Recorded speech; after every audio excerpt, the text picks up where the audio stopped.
Morning to all our viewers. You're watching the morning news show on CNN News 18 with me, Sakshi Singh Litoria, here to walk you through the top headlines from the nation and across the globe over the next 30 minutes. At the top of this segment, we are bringing you big developments from the national capital, even as the protests over the death of 3 IAS aspirants continue to rock the national capital. More shocking details have now emerged in this particular matter. In a latest revelation, it has come to the fore that only 2 days before the tragedy claimed 3 innocent lives, another student had also suffered an electrocution at the Rouse Coaching Institute through the biometric system. Student named Vani Avasthi, who hails from Bareilly, was critically injured after she got electrocuted at the gate of the coaching center. Vani is now currently under observation in a private hospital in Bareilly of Uttar Pradesh.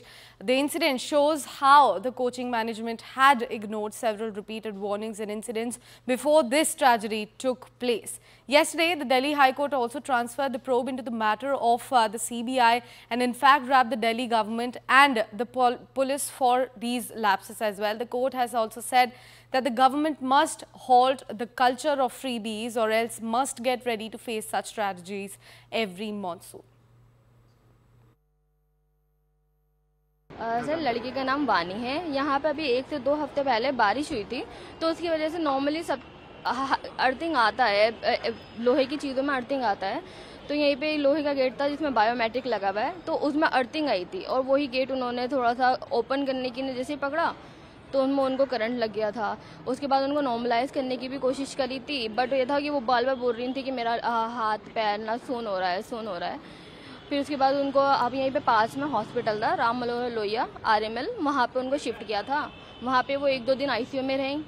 फिर उसके बाद जब वो normal हो गई तो फिर उनको उनका होम टाउन भेज दिया था बरेली में। वो बरेली का भी हॉस्पिटल में थी, but now she is well. उनसे मेरी बात हुई थी, अब वो ठीक है।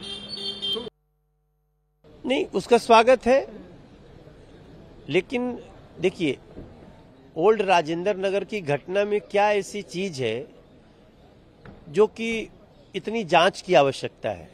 नाला जाम, साफ नहीं हुआ, बेसमेंट पहले भी था, नाला क्लीन रहता था तो सड़क पे पानी नहीं लगता था। नाला जाम में सड़क पे पानी भर गया तो बेसमेंट में पानी घुस गया।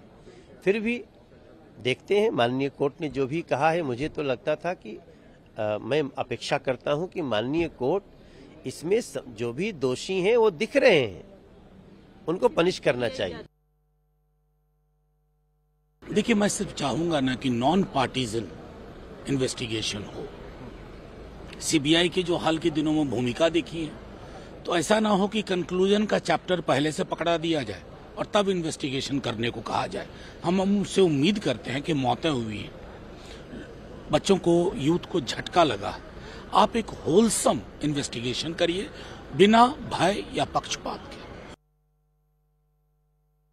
ठीक है, जांच होनी चाहिए, जिम्मेवारी तय होनी चाहिए। हमारे 3 छात्राओं की मौत किसी तरीके से उस पर जस्टिस ना मिले या न्याय ना मिले, ये कतई नहीं होना चाहिए। मैं उम्मीद करती हूँ कि CBI जल्द से जल्द जांच करेगी, क्योंकि बहुत सारी ऐसी CBI जांच हो रही है जो कंक्लूड नहीं होती हैं, जिनकी रिपोर्ट नहीं आती है। टाइम बाउंड मैनर में हो जाए और जो भी इसके जिम्मेदार है उस पर कार्रवाई की जाए। कोर्ट का फैसला है वो ना सिर्फ जो 3 निर्दोष मरे हैं उनको न्याय देने की दिशा में पहला कदम है, बल्कि दिल्ली का इंफ्रास्ट्रक्चर, दिल्ली की जो कानून व्यवस्था, दिल्ली का जो सारी व्यवस्थाएं, जैसे आपने परसों देखा कि सारी व्यवस्थाएं गड़बड़ हो गई हैं, उस व्यवस्था को रीवैम्पिंग के लिए भी एक योजना बनाई गई इस ऑर्डर में, और ये सुनिश्चित किया गया कि आगे ऐसी कोई इंसिडेंट्स ना हो पाए, आगे ऐसे कोई बेगुनाह जाने ना जा पाए। तो इसके लिए एक तो पहली बात, क्योंकि दिल्ली पुलिस नाकामयाब साबित हुई इस जांच को करने में, इसलिए ये ट्रांसफ़र कर दिया गया CBI को CVC के सुपरविज़न में। दूसरा, एक कमेटी फॉर्म की गई है जिसमें चीफ सेक्रेटरी, MCD कमिश्नर और DDA चेयरमैन ये लोग होंगे, जो कि दिल्ली के रीवैम्पिंग के लिए एक प्लान तैयार करेंगे, कोर्ट में सबमिट करेंगे within 8 weeks. I welcome the stand of the Delhi High Court because it's a serious matter and it pertains to the whole gamut of issues like coaching centers, coaching classes, the lack of regulation, how the coaching mafia has cribbed the entire competitive exams. So let us see how it goes about. देखिए, ये दिल्ली की वो घटना है जिसमें कि एक coaching class के अंदर पानी भरने से 2 लड़कियों की दर्दनाक मृत्यु हो गई थी। ये उससे 2 दिन पहले का वाकया है। इसमें क्या हुआ, ये लड़की वहां पर कोचिंग में सुबह गई, गेट इसने क्रॉस किया, गेट के आगे जाके ही इसमें थंब इम्प्रेशन की मशीन लगी हुई थी अटेंडेंस वाली, उसने मशीन पे अपना थंब इम्प्रेशन लगाया और नीचे वहां पर थोड़ा सा पानी पड़ा हुआ था और उसने लोहे के गेट पे हाथ रखा। जैसे ही